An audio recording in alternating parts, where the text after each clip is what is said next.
Trying really hard to meet student demand.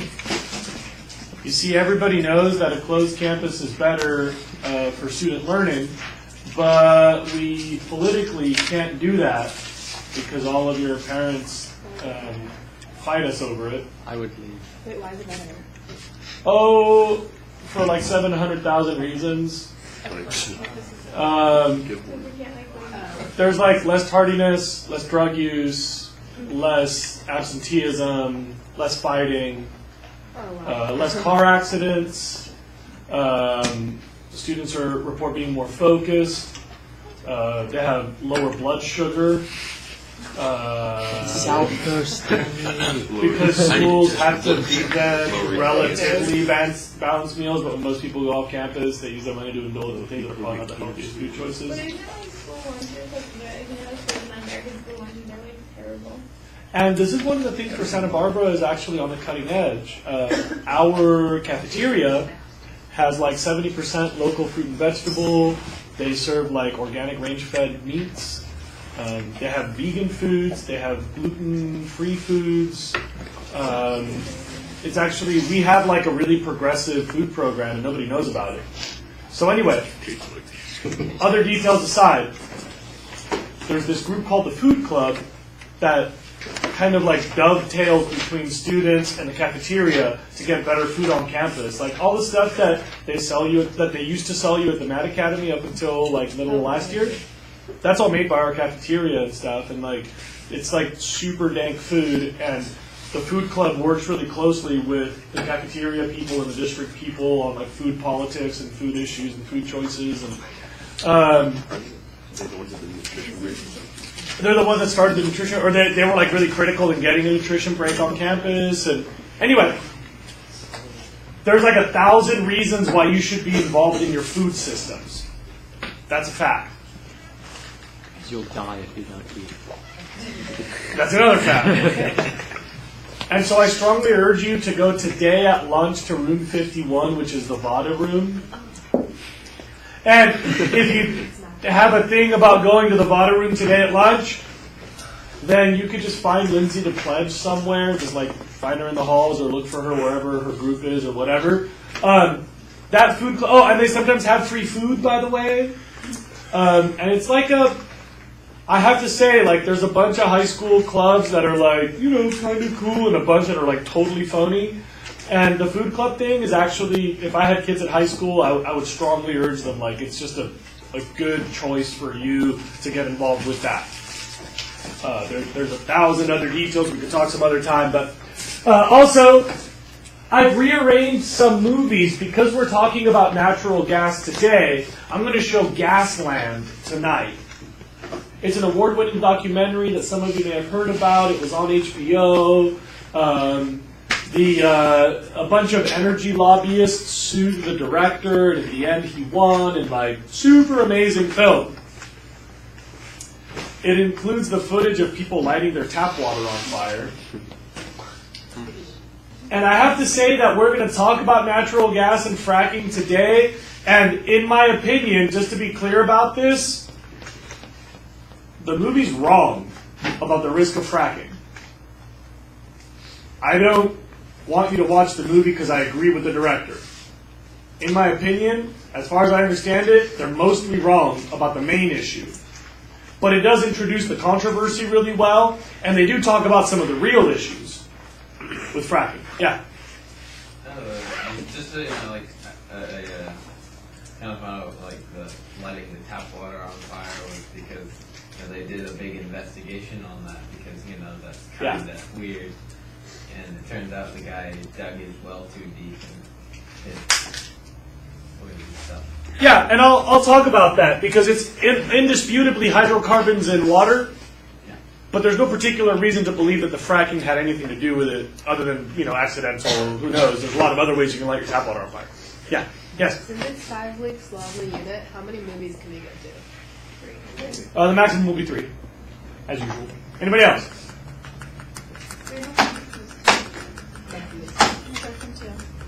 Crap. Great. Okay. 3.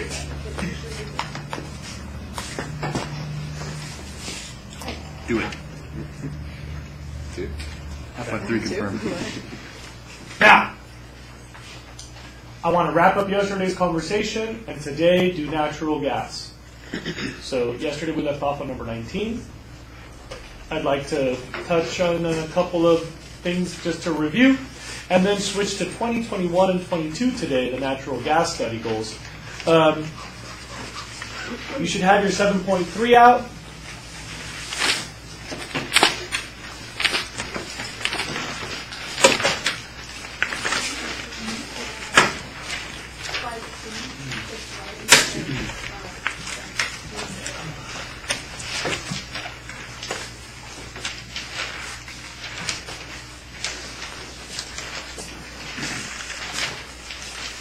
Oh, and tonight is open house, by the way. Wait, It shouldn't affect you since you're already enrolled here. But if some of you had some reason to keep track of that, that is tonight, it will not influence you in any way, except it will be a little harder to find parking if you wanted to come see the movie after school in my room. 6 p.m. Gasland, pretty amazing Ward Main documentary. Controversial, I don't agree with the controversy. Well, I'm just writing on it. Now, yesterday, we talked about making petroleum and getting petroleum. Yesterday, we talked about primary, secondary, and tertiary. I've added a couple of little factoids. I'm not sure how they were discussed in your section. You should have your notes from yesterday. Primary, secondary, tertiary extraction. Remember, is very easy, so it's cheap. After you punch a hole in the ground, all you get is petroleum. 100% yield. Once you make the hole, you get your yield. Everybody got that? Remember that from yesterday? Here comes the numbers that I may not have told you yesterday. It takes a lot of work to add pressure. So look at this. You have to spend 2 barrels of petroleum to get 3 out of the ground. In other words, for the one you get to sell, you had to pay for 2 others. So that triples the cost per barrel.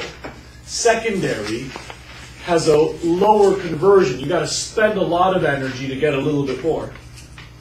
So that makes it very expensive. And tertiary, because you're adding heat to all that work, you now have to spend, please look up, on average 4 barrels of petroleum to get 5. So the one you get to sell is even more expensive.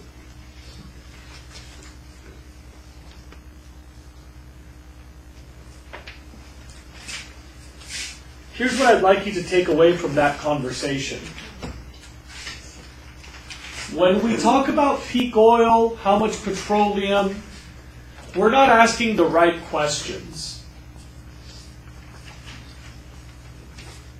Please look up. Most of America's petroleum is abandoned in place. We know where it is, we took off the easy stuff, and we gave up because the rest was too hard to get. Remember this slide from yesterday? Did we do that? Mm-hmm.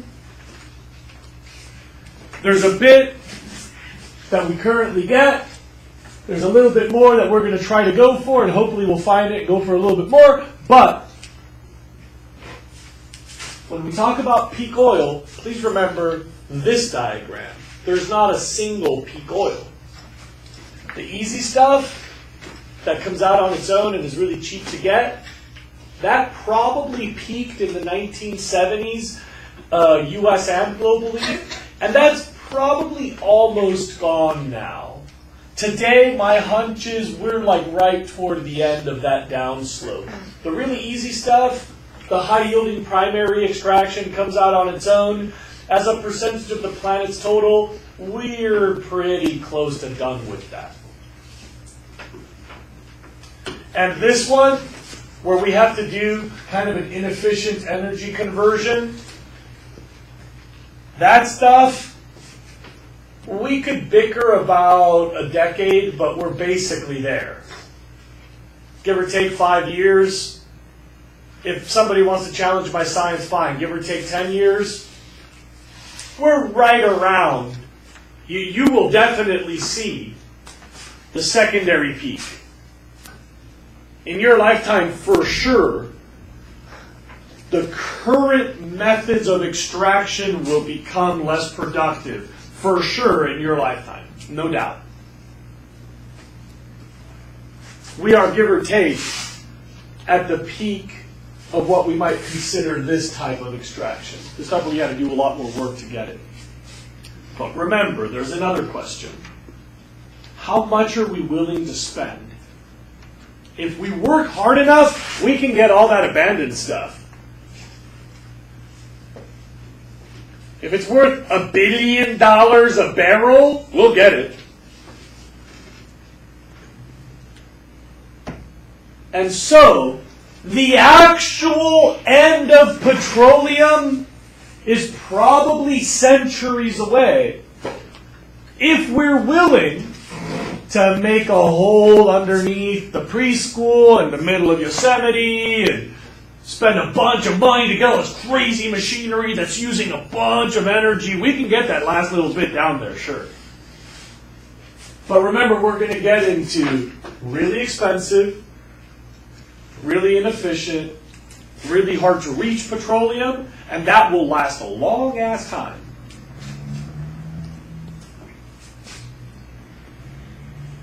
So the question is not when petroleum runs out, but how much further the cost can go up. Yeah? Has it ever been like economically feasible for them to use like this tertiary production? Like, has it ever? Yeah, up until a couple months ago. Like they were doing it? Yeah, the last decade has been very much tertiary production. So it's like when oil's at like $100 a barrel or something, it's worth it. Yeah, there are experts better than me at this, but I've heard the tipping point is like 104, 108. When a barrel of petroleum is around 104, 108, something like that, I don't know. That's when they rev up the whatever the cost is worth it because we can sell it kind of extraction. Okay. So actually 2 months ago is the first time we've stopped for a while because Libya made more production than we expected and OPEC has a lot of petroleum. Okay, anybody want to talk more petroleum?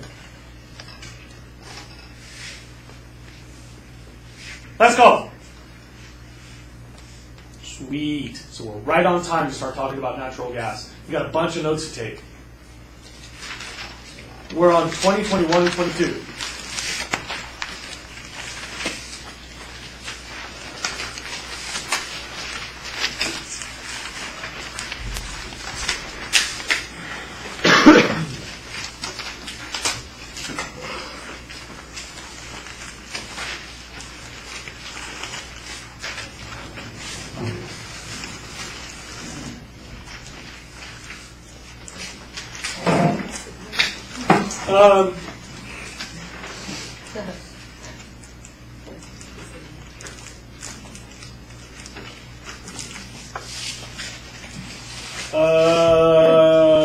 This table over my right shoulder, you probably want most of it.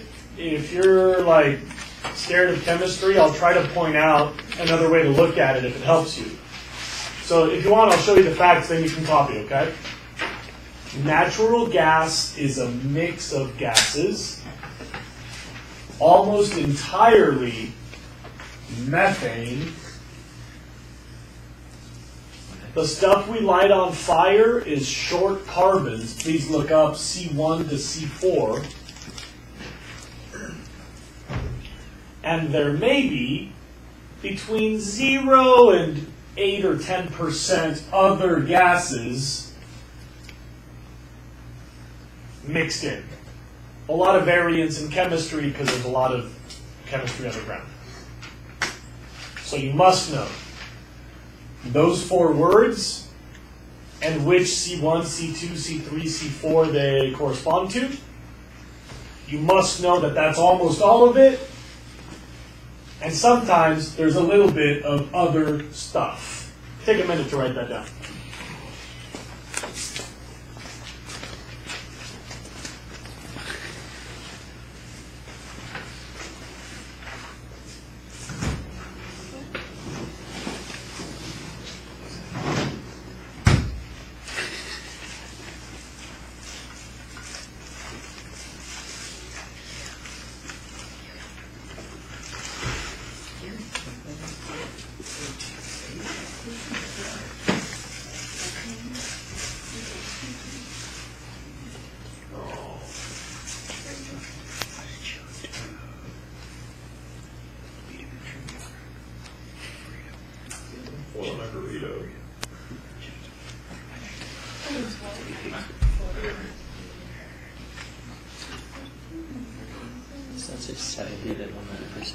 Close my tea. Close up my microwave. I should just use Gabby's lunch money and buy myself a new burrito.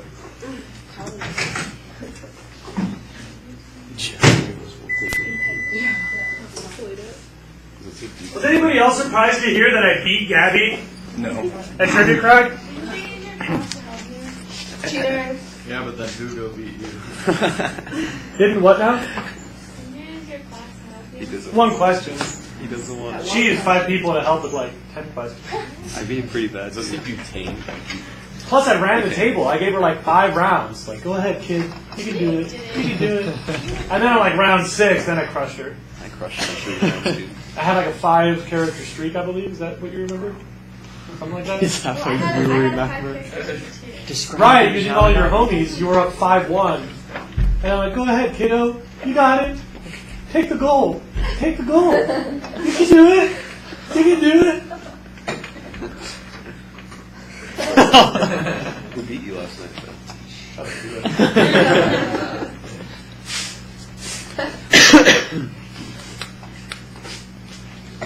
You probably buy coins too.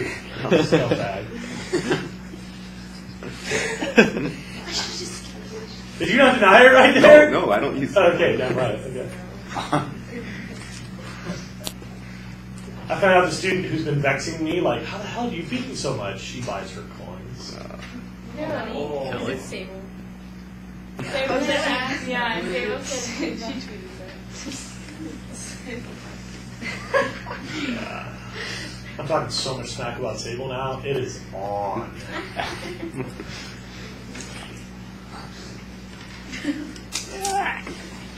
Using the coins, kind of a gray area.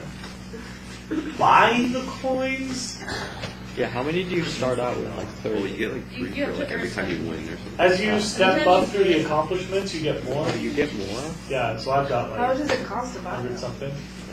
I'm not really clear. Why would you buy I something? wouldn't know because I'm not a scumbag. I guess you should just ask Sable.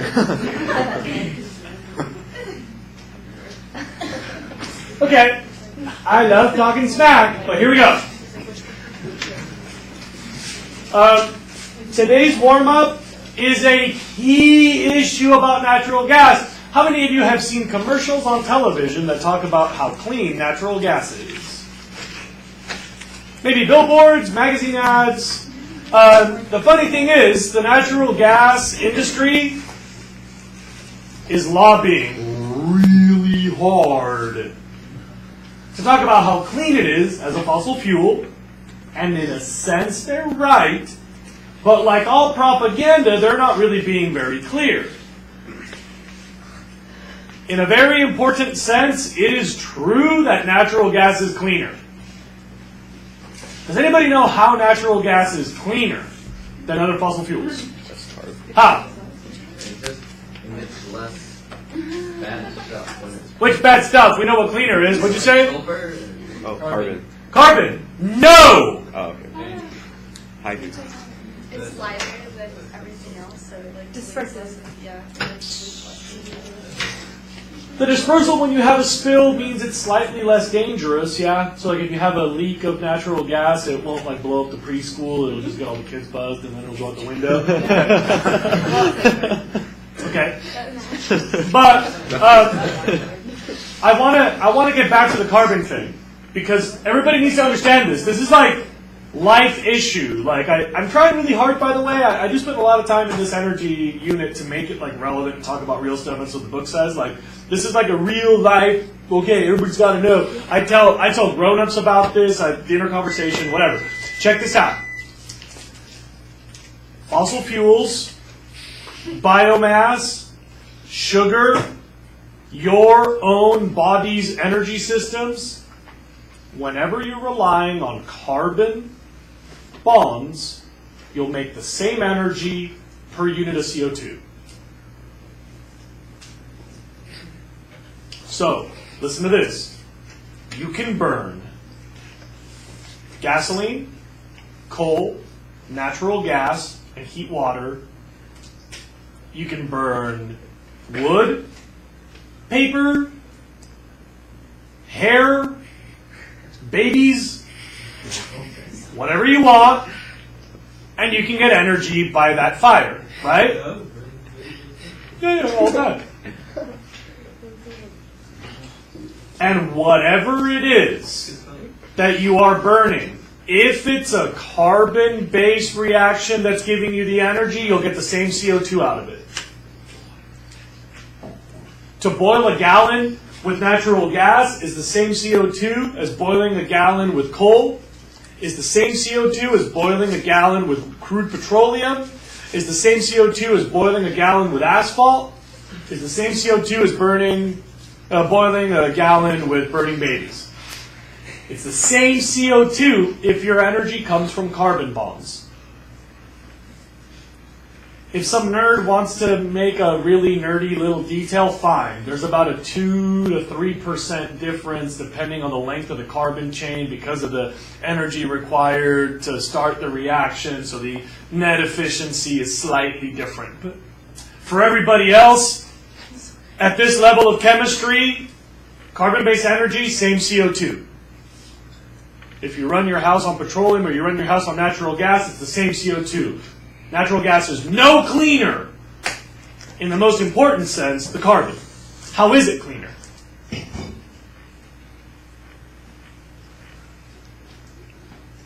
Yeah. Particles or something, maybe? Particles and other stuff, yeah. It doesn't contribute to air pollution. What? It does it not contribute to air pollution? Less of other air pollutions, yes. It is cleaner because it has way less sulfur, sulfates, nitrates, phosphates. The carbon the same. Carbon's basically the same. Give or take 2%, it's the same. Is that like 70% less in sulfur than other? Oh, yeah. And gaslight and stuff. Sulfur compared to coal, depending on the coal, can be like 70, 80, 90, 95% less than coal. Other air pollution, sulfur oxides, nitrogen oxides, and phosphorus oxides, we call them SOx, NOx, and phosphates, way less. Heavy metals, way less. What? Way less socks. Way less SOx. Way less SOx. SOx, like SO1, SO2, SO3, SO4, SOx. Besides that, nothing. It's the other pollution, not the CO2. Okay? Less particulates, less miscellaneous stuff. And that's a fact you've got to know. That's a detail that people get wrong all the time. Carbon for carbon, it's all the same.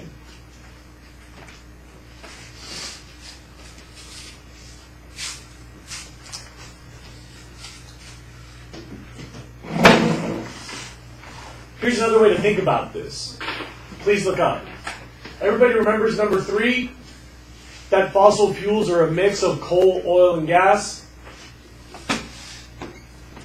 The only stuff that turns to gas is short carbon chains that have no other pollutants. Oxygen, that just oxidizes other stuff, not a pollution. Nitrogen, that isn't flammable. A little bit of hydrogen sulfide, okay, teeny little percentages, sometimes of sulfur, insignificant amounts. And then a few rare gases that are not usually flammable. All the nasty stuff in fossil fuels doesn't turn into gases. That's worth writing down. The nasty stuff in fossil fuels doesn't usually turn into gases, not underground. The really nasty ingredients of the fossil fuels, they don't go into gas underground. That's why all the grossness is left in the petroleum or is left in the coal. It doesn't turn to gas underground.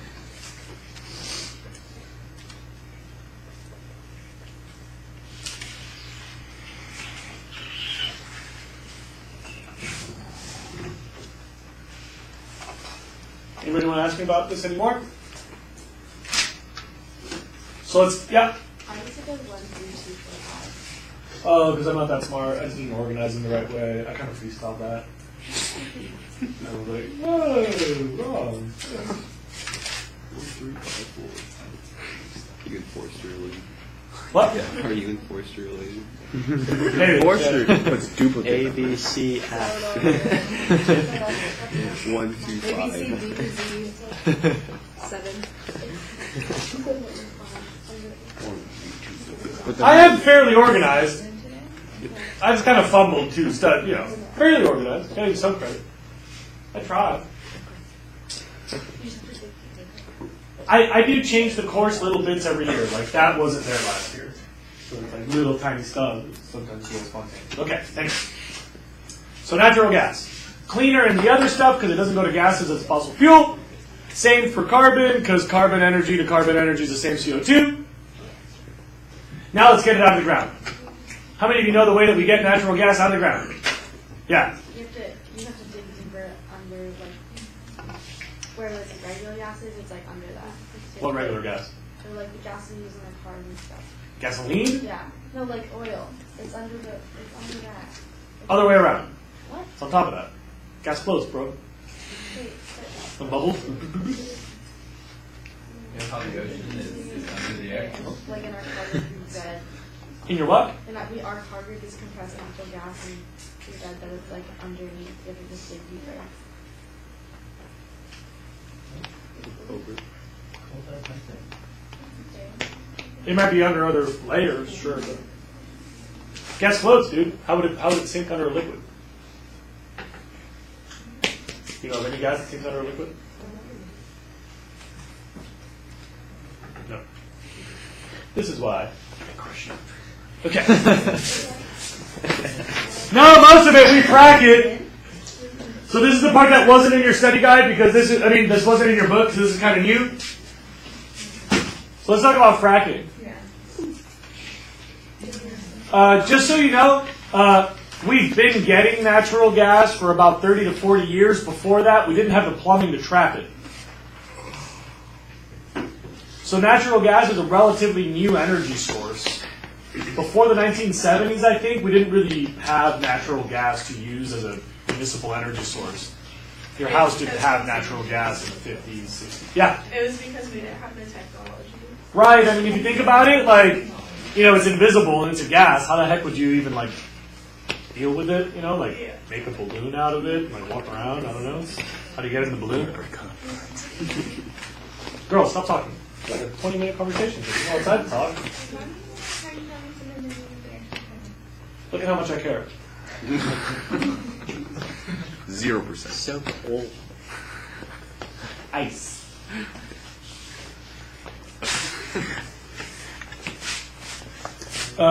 We've been using natural gas maybe 30, 40, 50 years tops because before that we didn't really have the ability to sense it, capture it, clean it up, move it around. Those of you that are chemistry nerds, nowadays we can take this mix and increase the pressure, and as you pressurize these different things, they go to liquid at a different pressure. Chemistry nerds understand that? So chemistry nerds know that as you add pressure, this will go to liquid first, then that will go to liquid, then that will go to liquid, and last of all, that will go to liquid. So you take a big container, you add pressure, add pressure, add pressure, add pressure, and then when you reach the liquefaction point for one of them, you put that into a bottle, and then you remove all the butane, and then you release the pressure, and you've got pure butane. So chemistry nerds know that nowadays we can do this plumbing. But back in the day, we couldn't. And most recently, we figured out a new way to get it out of the ground. It's called hydraulic fracturing. That's made natural gas the fastest growing fossil fuel in America. A lot of people are excited because it's got less of the other air pollution. And the United States has a ton. Like, everybody thought the energy boom was petroleum in the Dallas days. And actually, the energy boom in America is natural gas this decade.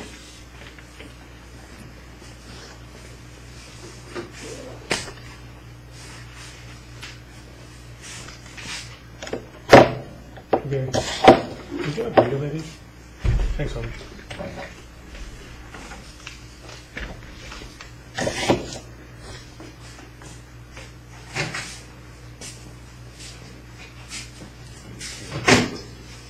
basically use high pressure water and chemicals to break up the rocks and get the gas out. And there's a lot of controversy. How many of you have heard the fracking controversy? Even if you don't know the details, do you know it's a touchy subject? Just checking. All right. I can tell you that everybody's freaked out about the wrong problem and ignoring the right problem.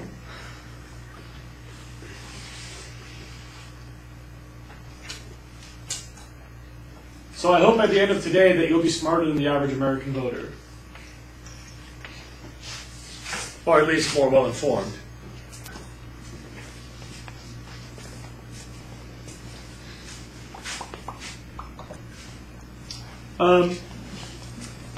It's called hydraulic fracturing because, like this,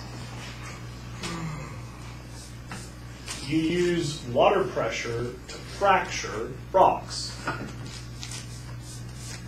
And to understand how this works, I'd like everybody to stop drawing for just a minute and visualize a very heavy metal weight hanging inside of a steel pipe with a plate on top of all the liquid. So you go crank, crank, crank, crank, crank, crank, crank, crank, crank, crank, crank, and you let this thing fall, and it goes bang! And when it hits that plate, it slams water down the pipe, and you all know that water is a good way to transmit pressure. And at the end of the pipe, there's all these little holes, and when you go bang, the water goes bang, and hammers the rocks underground. Hydraulic fracturing. These things are really loud because you hear this like clang, clang, all day long. Super loud. It's not plain water though. That water has all sorts of chemicals. Write down. Fracking fluid equals water plus chemicals plus sand. Those chemicals lubricate the rocks. They make the natural gas extra fizzy.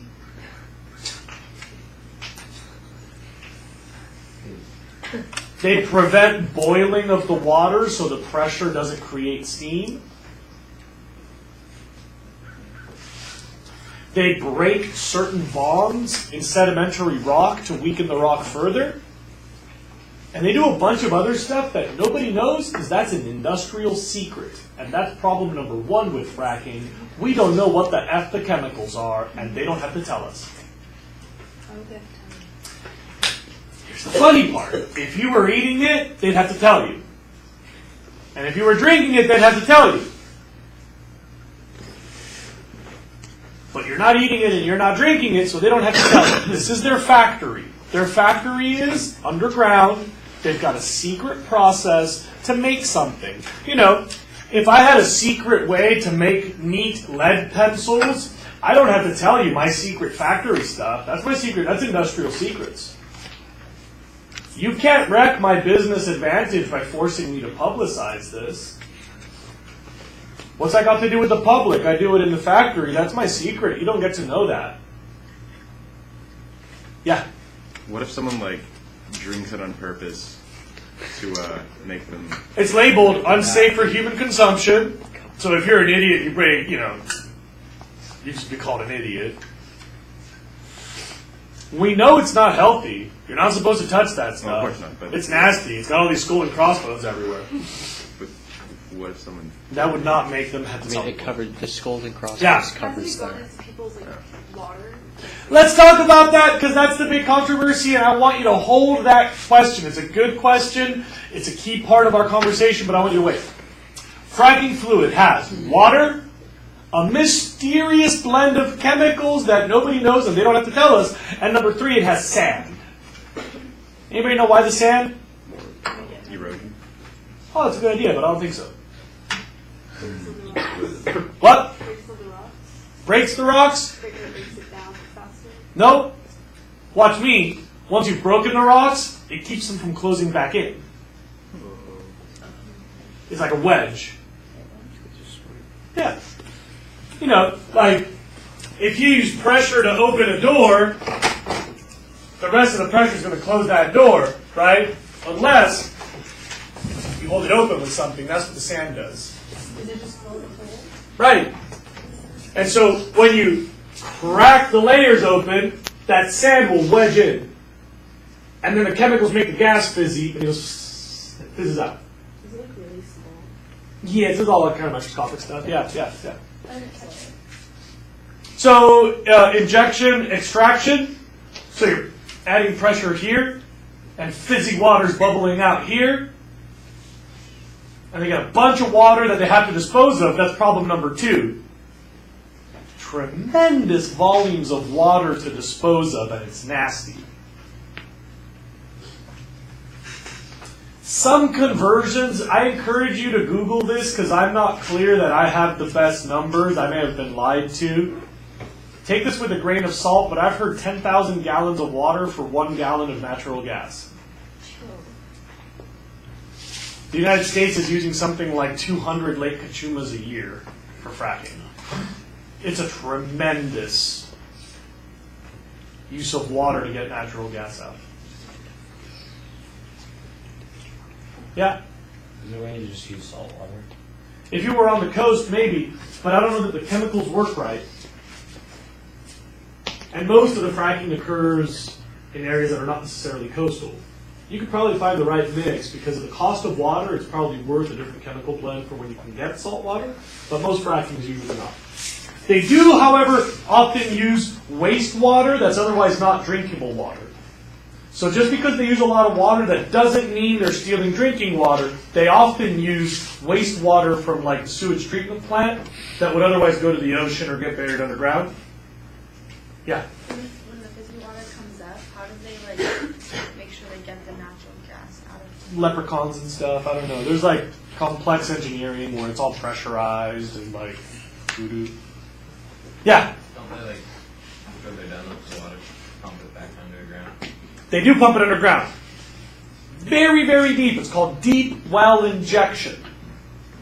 That's the way that it causes earthquakes, by the way. It's not the fracking that makes the earthquakes, it's the waste disposal that makes the earthquakes. Getting rid of fracking fluid is all of the earthquake stuff.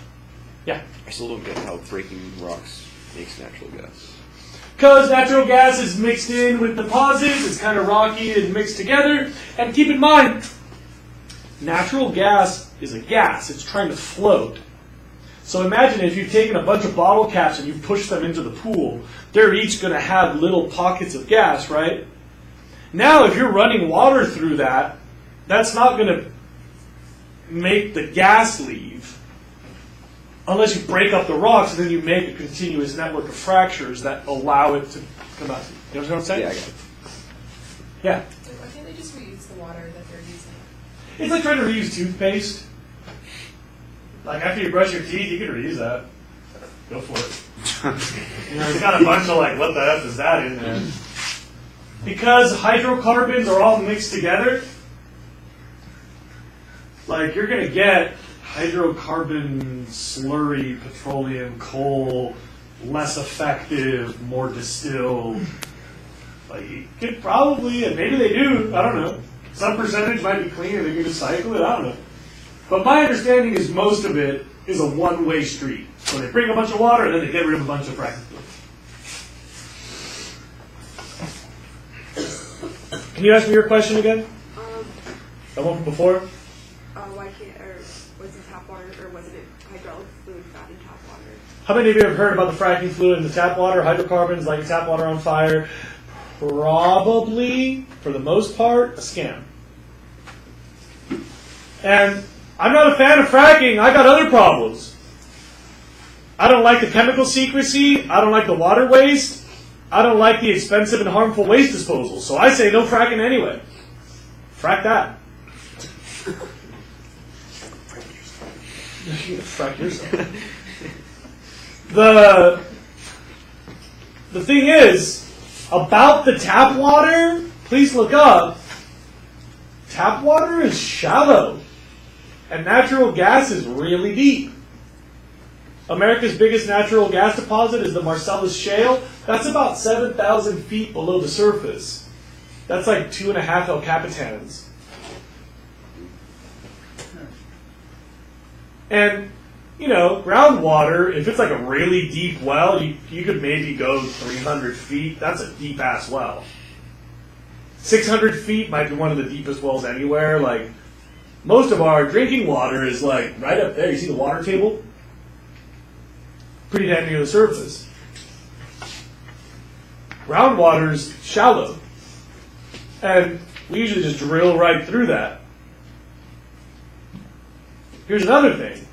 Do all these chemicals seep up into the groundwater? Not really. Because if they could seep, all the natural gas would have left. Right? You understand the point that the natural gas is held in place by a cap rock, right? So to whatever degree hydrocarbons get into groundwater, it would have to be either, please look up, a leaky spot in the plumbing at the top, right? You know what I mean? At the groundwater point where it goes through groundwater, like leaky plumbing there. Or leaky handling of wastewater on the surface. Like, yeah, accidents happen all the time. But just to be clear, the actual fracking activity, as long as nobody's making a mess in groundwater, is not related to groundwater itself. You understand the distinction I'm making? Like, you could F up groundwater 100 ways to Sunday. And you shouldn't. Okay, we agree. People do stupid stuff, make mistakes, plumbing leaks. Okay, groundwater gets screwed up all the time. And here, yeah, we're playing around with a bunch of stuff that's nasty for groundwater, so we should be really careful. But the fracking itself is in a totally different, like dozens of rock layers down.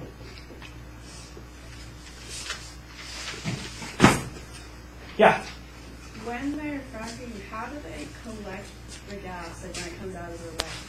It comes out in pressurized systems where they have separators, and then the gas bubbles out of the liquid. So you have like a pump that removes the water under pressure and a pump that contains the gas under pressure. Yeah. So if like the tap water wasn't a scam, would the companies have to tell what was in the package? I think that there may be some legal gray area that I'm not an expert on. My understanding of the law is they get to call it their natural gas factory industrial secret because it's got nothing to do with reaching the public. If you as a member of the public show that it's affecting your quality of life, then you're saying, look, their factory has a big hole. I don't want to breathe their nastiness. I got to know how to treat myself. If you can show that the public has a compelling interest to know that secret, you can make them tell you. But so far, it's been really hard to show that the public has a compelling interest because of this geological layer issue. Everybody got it? You understand my complaints? Not the groundwater. The tremendous water consumption. The secrecy about chemicals. You know, they're still being shipped around in your community. And the disposal of all the fracking fluid. I got a couple more pictures for you, but I got to go quickly. One of them is this. We got a lot. You all know which one Pennsylvania is? That rectangular one in the northeast? Pennsylvania has more natural gas than almost any country on earth, with like 3 exceptions. And then we got all the other states too. This streak is a word you have to know. Just throw it into your notes. It's called Marcellus Shale. Marcellus. M-A-R-C-E-L-L-U-S, shale, S-H-A-L-E. Huge deposit. That was an ocean trench. That was a canyon in the bottom of the ocean that filled up with algae and sand and algae and sand and algae and sand and algae and sand and algae and sand, and they made a ton of natural gas.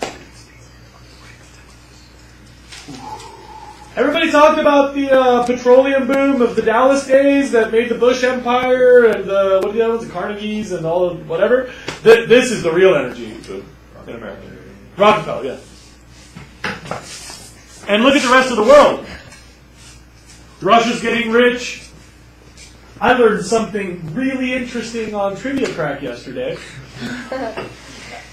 as I was beating Gabby.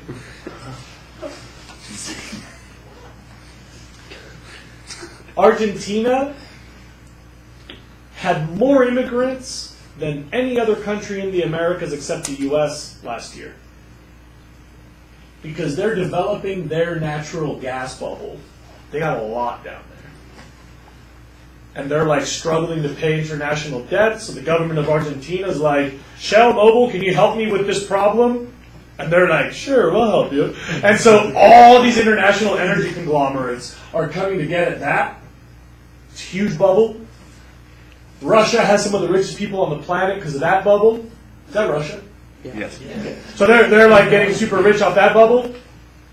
Australia seems to be becoming energy. Indonesia's getting a lot of money. They're getting a little bit. This part is getting a lot. Canada's getting a lot.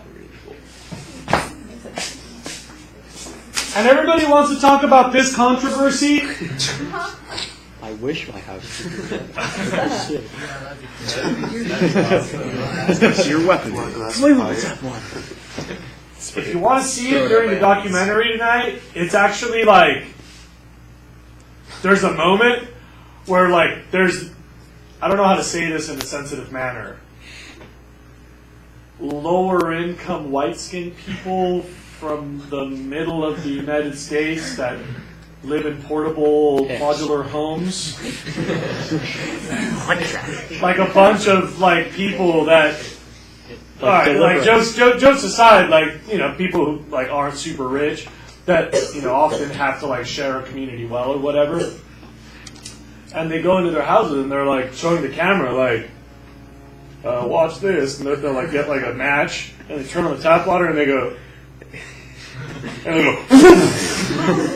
and like when you watch it, it's like it's kind of gnarly.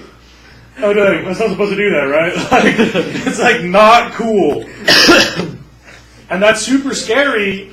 And like Daniel was saying, there's like, it would sound like, wait, you're getting natural gas from underground, and I get my water from underground, and now it's on fire. But that's maybe just a coincidence. It could be a dumbass handling the fracking fluid on the surface or a pipe that leaked near the groundwater. Sure, you can pollute groundwater, but that's not necessarily the problem with fracking. Let's focus on the stuff we can't avoid with fracking. Like all fracking, chemical secrecy, huge water use, massive waste disposal challenge.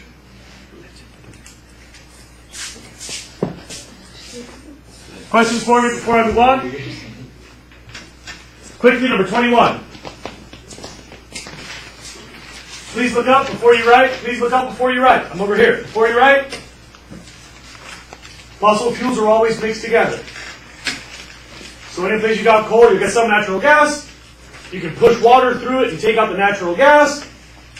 Problem is, you just put a bunch of water through hydrocarbons. Now what are you going to do with that nasty ass water? So good news, we got a lot of coal, so we got a lot of methane in coal. Bad news, getting it out is really dirty for the water that you use. I'll come back to this slide, but I want to show you a picture, so I'll be back, but look up.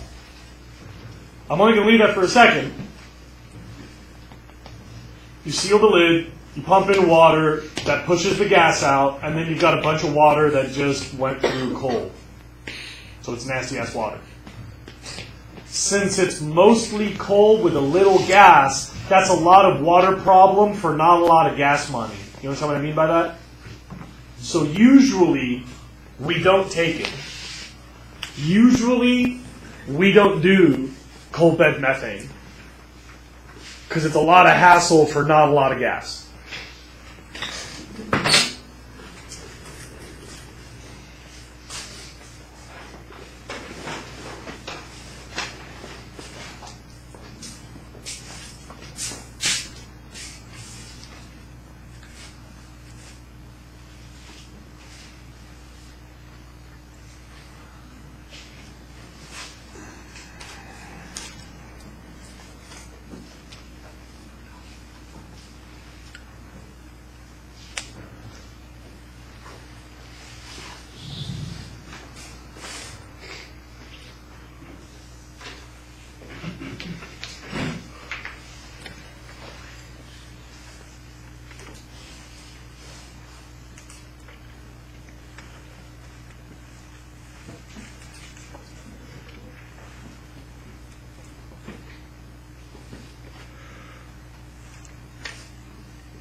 And then number 22.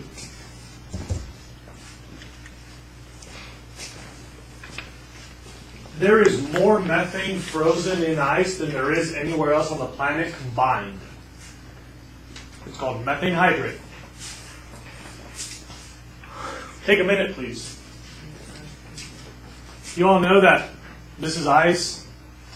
The water molecules have to arrange themselves and expand into a lattice structure. That's why ice floats, because it's less dense than water, because the water molecules can rub against each other. But to lock up in a crystal, they have to spread away, so ice floats. Everybody knows that?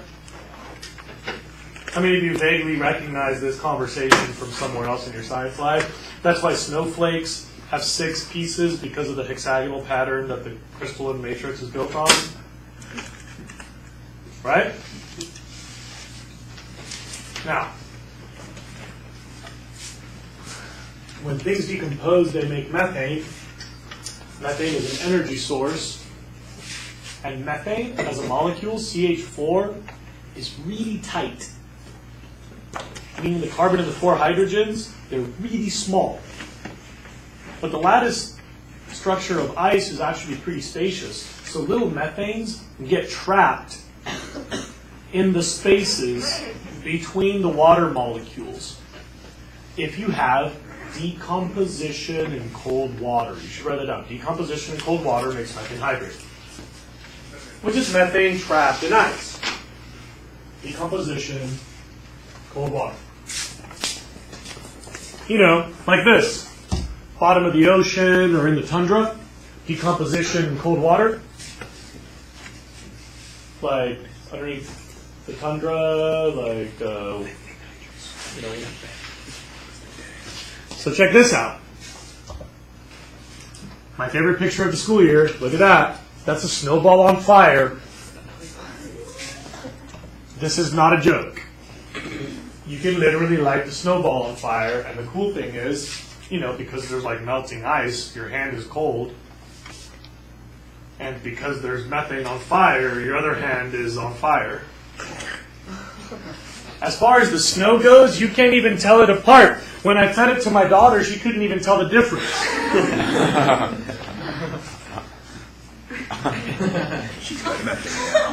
I didn't really, that's just snow. I went snowboarding and like I put it in my slideshow. Okay. But there are 2 types of deposits. The Arctic kind under permafrost and the deep sea kind. You should know that. Arctic and permafrost. Sorry, Arctic and deep sea. And if we could light it on fire, this is so much energy. Many times more, maybe 10 times more methane than all other sources combined.